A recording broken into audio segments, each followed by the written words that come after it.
Welcome to Dragons at the University 2023.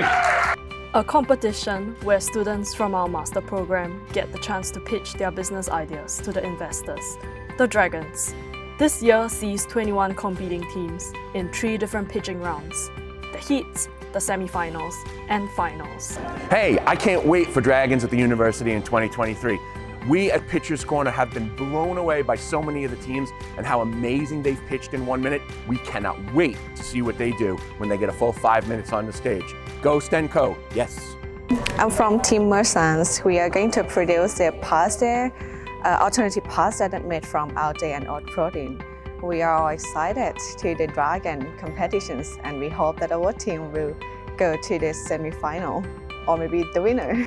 The workshop on Thursday saw students getting feedback from coaches on their slides, the way they pitch, the synergies between the teams, and most importantly, how did they communicate their needs for investment.